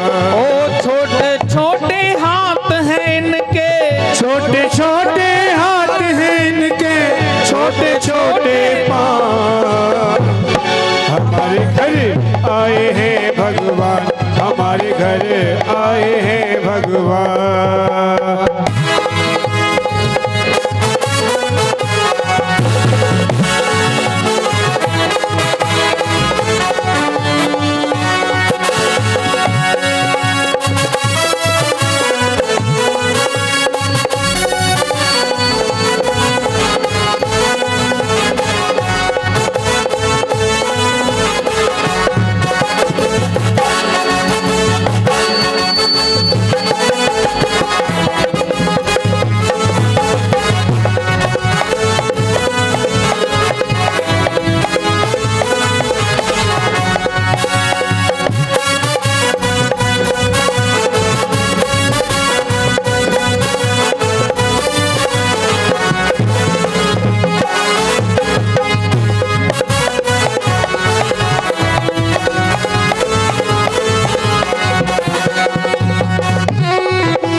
छोटी आंख है इनकी, छोटी छोटी आंख है इनकी, छोटी छोटी आंख है इनकी, छोटी छोटी आंख है इनकी, छोटे छोटे कान हमारे घर, हमारे घर, हमारे घर आए हैं भगवान, हमारे घर आए हैं भगवान, हमारे घर आए हैं भगवान। श्री राधे।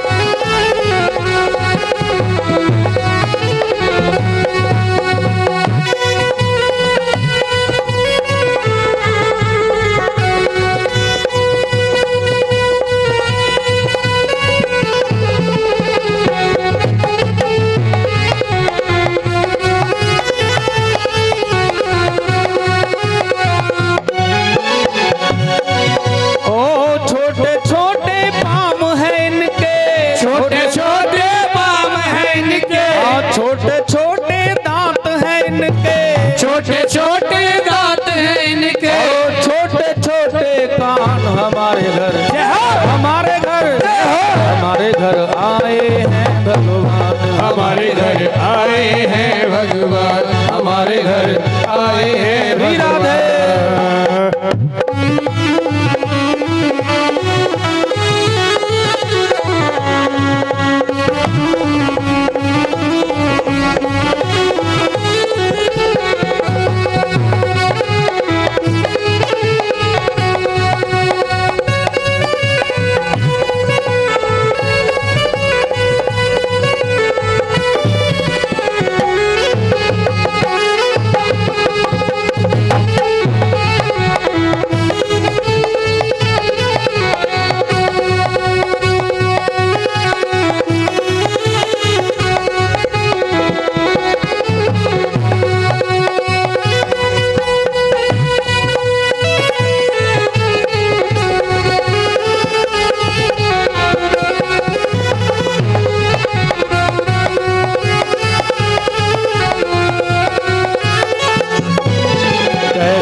कमंडल हाथ हाथ लाला को बनाए दियो बाबा जी, दे दियो कमंडल हाथ हाथ लाला को बनाए दियो बाबा जी, ओ लाला को बनाए दियो बाबा जी, लाला को बनाए दियो बाबा जी, लाला को बनाए दियो बाबा जी, लाला को बनाए दियो बाबा जी, दे दियो कमंडल हाथ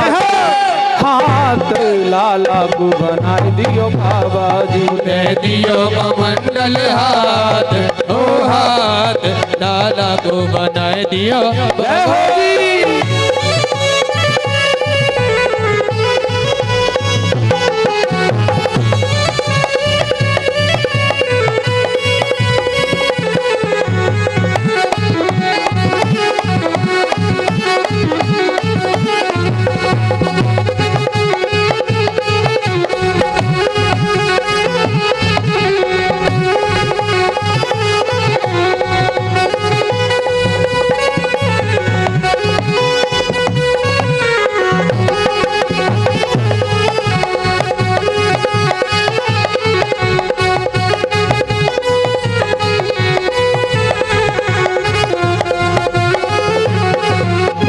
हाथ चिमटा दे दीनो, एक हाथ चिमटा दे दीनो, एक हाथ चिमटा दे दीनो, एक हाथ चिमटा दे दीनो, जो कहनो सो कह दीनो, जो कहनो सो कह दीनो, ओ जो कहनो सो कह दीनो, जो कहनो सो कह दीनो, तुम भिक्षा लेने जात हो जात, लाला को बनाए दियो बाबा जी, भिक्षा लेने जाए हो जाए, लाला को बनाए दियो बाबा जी, लाला को बनाए दियो बाबा जी, लाला को बनाए दियो बाबा जी, छोरा को बनाए दियो बाबा जी, छोरा को बनाए दियो बाबा जी, दे दियो मंडल हाथ हाथ, लाला को बनाए दियो बाबा जी, दे दियो कमंडल हाथ ओ हाथ, लाला को बनाए दियो श्री राधे।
लाला को बनाए दियो बाबा जी।